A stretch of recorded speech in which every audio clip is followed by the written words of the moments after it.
वैसा हम काम करते हैं, और जैसा काम करते हैं वैसी हमारी आदत बनती है, और जैसी आदत बनती है उसी आदत के अनुरूप ही हमारा चरित्र का निर्माण होता है, और हमारे चरित्र से ही हमारे भविष्य का निर्माण होता है। इसलिए अच्छी आदत बनाएं, गलत आदत न बनाएं। और गलत आदत कहीं बन ही गई है तो हम उसे बदल सकते हैं। यही मनुष्य की विशेषता है, वह अपनी आदत बदल सकता है, वह अपना स्वभाव बदल सकता है। और ये इतिहास सिद्ध बात है, वर्तमान में भी देखा जा सकता है। आदमी गलत करता है, वह सुधर जाता है। आप भी जानते होंगे, आपके परिचितों में ऐसे लोग होंगे जो आदमी गलत खाता पीता रहा, लेकिन अपनी आदत को बदलकर वह उन सबको छोड़ दिया।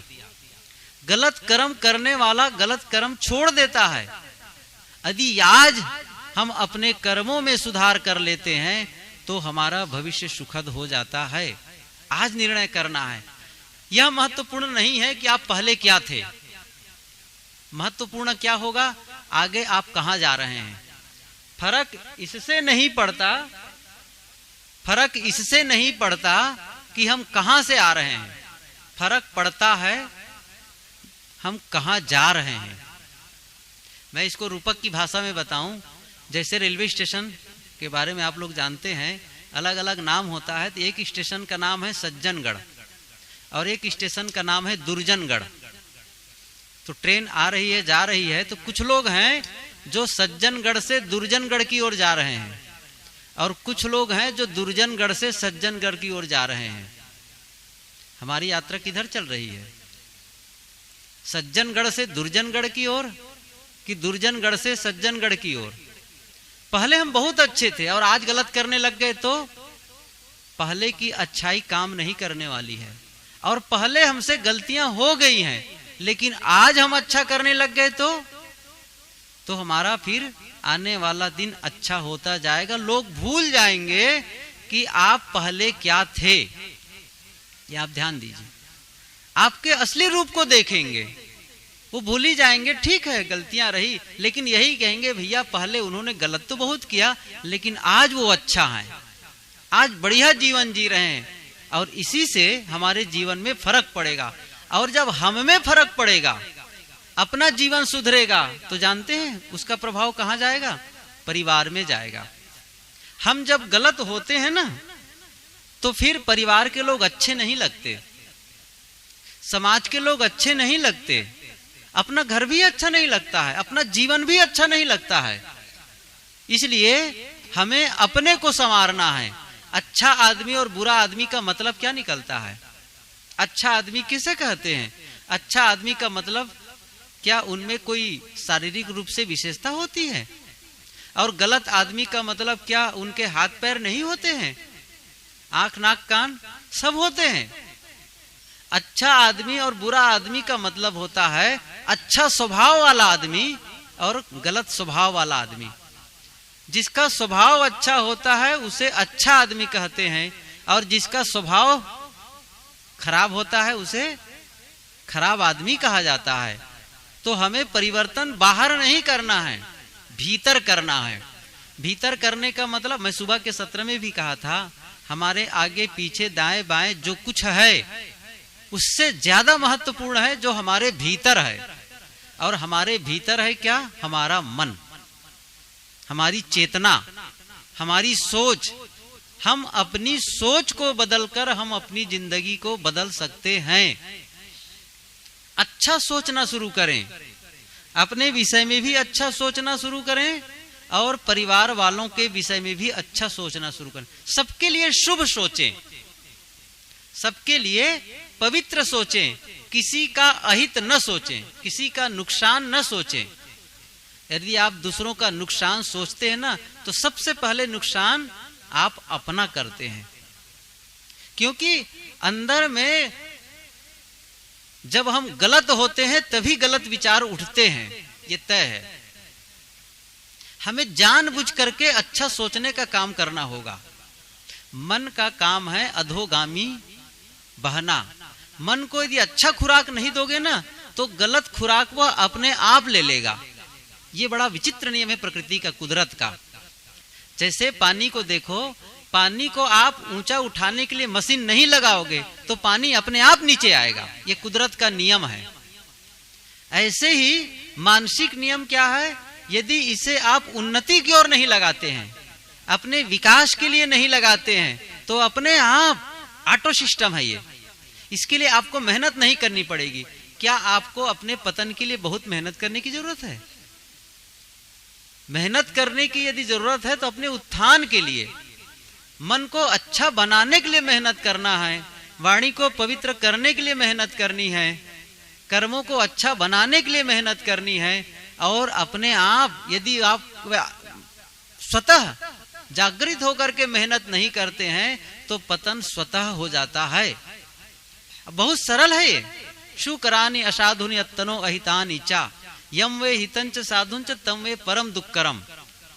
ये तथागत बुद्ध ने कहा है, उनकी एक गाथा है कि असाधु का काम करना और आत्मा के लिए अहितकर काम करना।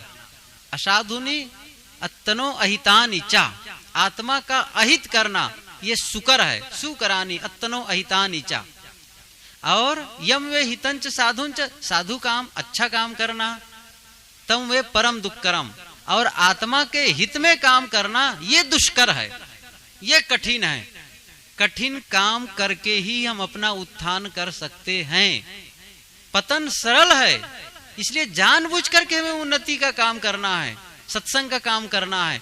बड़ा सरल है। आजकल स्थिति और भी बदल गई है। आपको जानबूझ करके समय निकाल करके सत्संग, स्वाध्याय और चिंतन के लिए निकालना पड़ेगा। अन्यथा घर में टीवी देखना बहुत सरल है, लेकिन टीवी बंद करके ध्यान में बैठना ये कठिन है। सरल क्या है, टीवी देख करके तमाम उसमें जो कुछ भी अच्छे बुरे विचार आ रहे हैं उसको अपने दिमाग में डालना, ये बड़ा सरल है। लेकिन आप कहेंगे मैं इस समय टीवी बंद करूंगा और इस समय मैं ध्यान करूंगा, स्वाध्याय करूंगा, ये आपके लिए मेहनत की विषय है। जैसे आप खेती में मेहनत करते हैं, व्यापार में मेहनत करते हैं, आध्यात्मिक कमाई के लिए भी उतनी ही मेहनत की आवश्यकता है। अपने आप को सुधारने के लिए उतनी ही मेहनत की आवश्यकता है।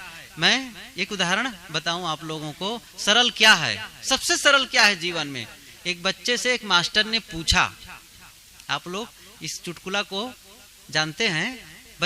मास्टर ने पूछा कि बताओ सबसे सरल क्या है। तो छोटा बच्चा था, शायद वो प्राइमरी का ही रहा होगा। तो प्राइमरी के उस विद्यार्थी से पूछा, बच्चे बताओ सबसे सरल क्या है। तो एक बच्चा खड़ा होकर क्या कहता है, सर सबसे सरल है फेल होना। आप लोग समझ गए ना, सबसे सरल क्या है, फेल होना।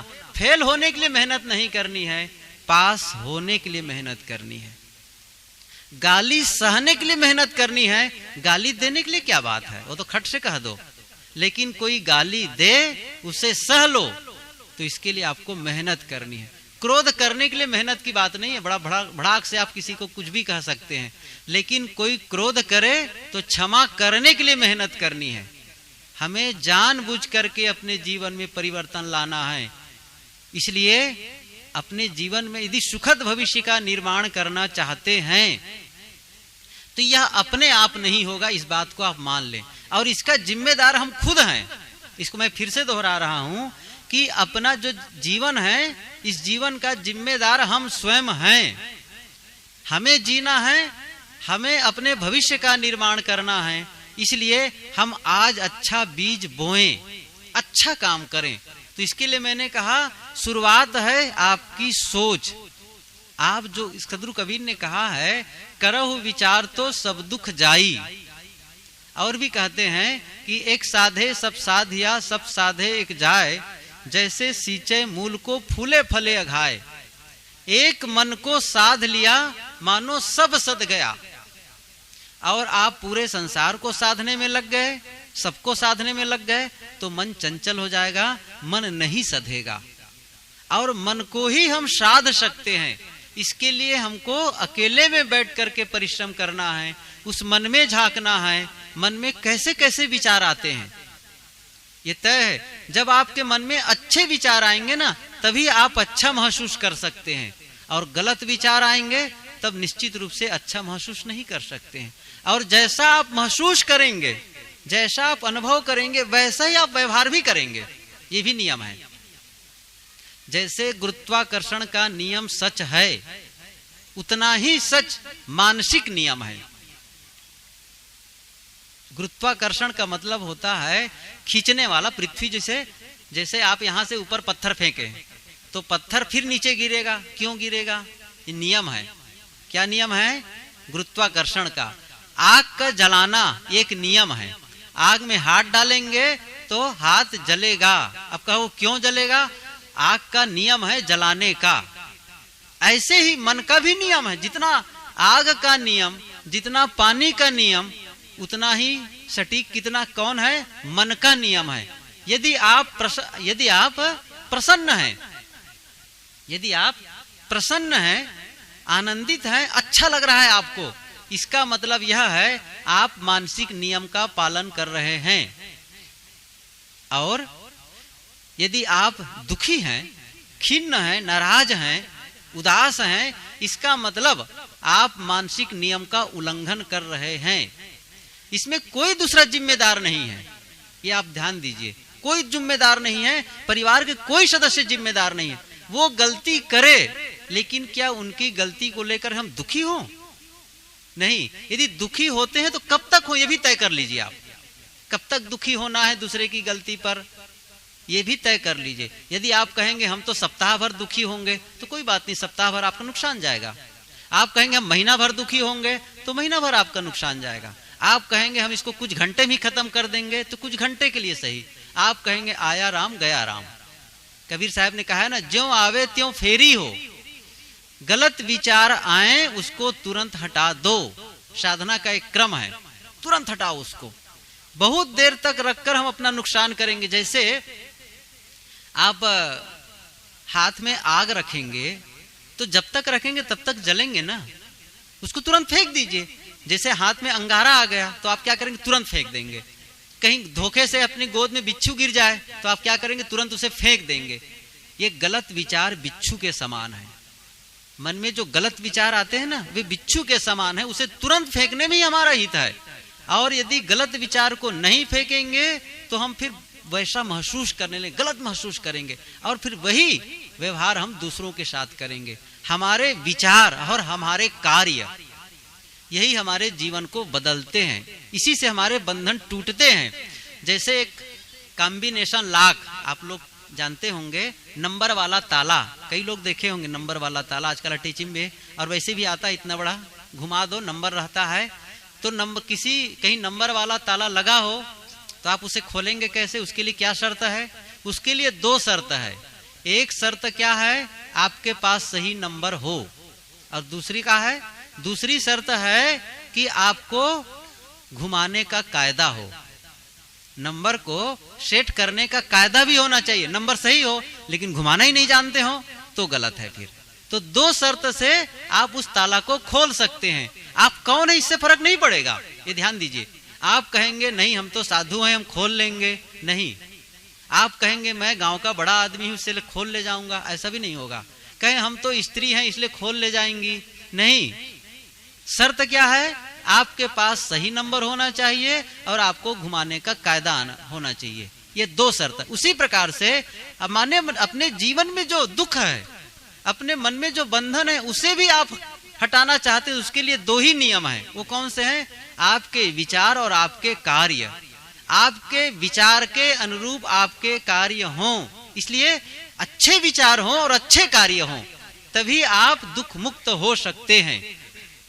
इसलिए हमें अपने लिए भी अच्छा सोचना है और परिवार के सभी सदस्यों के लिए अच्छा सोचो। क्या सोचना है? सभी हमारा सहयोग करते हैं। प्राय हम लोग क्या सोचते हैं? सब हमको दुख देते हैं, सब हमारे पीछे पड़े हुए हैं। ये गलत सोच है। यदि आप ऐसा सोचेंगे तो सचमुच ऐसा ही आपके जीवन में लागू हो जाएगा। जब आप सोचेंगे सब लोग मुझे सताते हैं तो आपको सताने वाले मिल जाएंगे। लेकिन आप यह सोचते हैं लोग मेरा सहयोग करते हैं तो आपको सहयोग करने वाले मिल जाएंगे। एक नियम है। इसलिए आप इस नियम का पालन करके अपने जीवन में बदलाव ला सकते हैं। हम अपने जीवन में सुखद अनुभूति कर सकते हैं।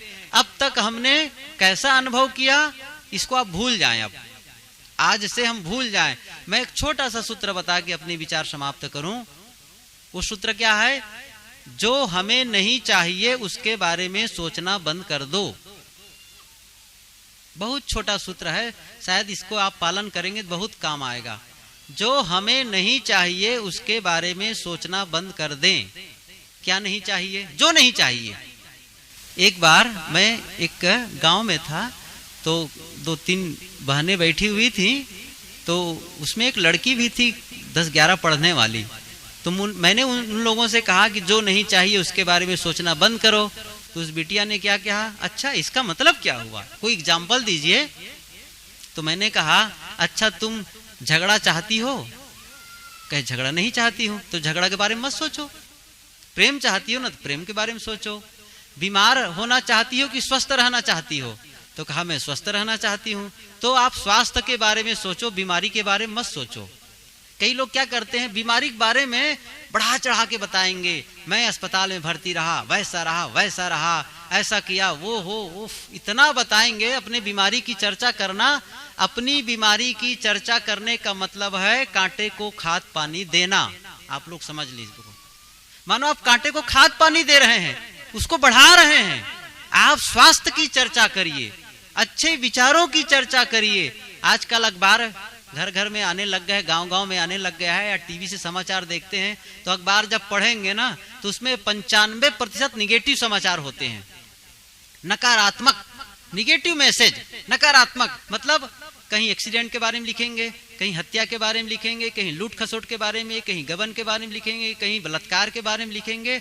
नकारात्मक चर्चाएं बहुत ज्यादा होती हैं। जो हमारे हित के लिए है वो चर्चा कम होती है। तो उसी को ज्यादा हम संग्रह करते हैं, किसको? गलत चर्चा को।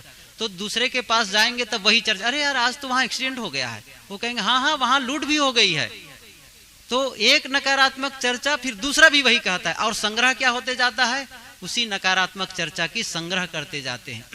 अच्छे विचारों की चर्चा करें। मैंने उनसे कहा कि तुम्हें 90% यदि मार्क चाहिए स्कूल में, 90% लाना चाहती हो, तो तुम 70% के बारे में मत सोचो। तुम्हें 70% नहीं चाहिए, कितना चाहिए? 90, तो 90 के बारे में सोचो। जो नहीं चाहिए उसके बारे में मत सोचो। हमें अशांति नहीं चाहिए, तो अशांति के बारे में सोचो मत। हमें शांति चाहिए, तो शांति के विषय में सोचना शुरू करें।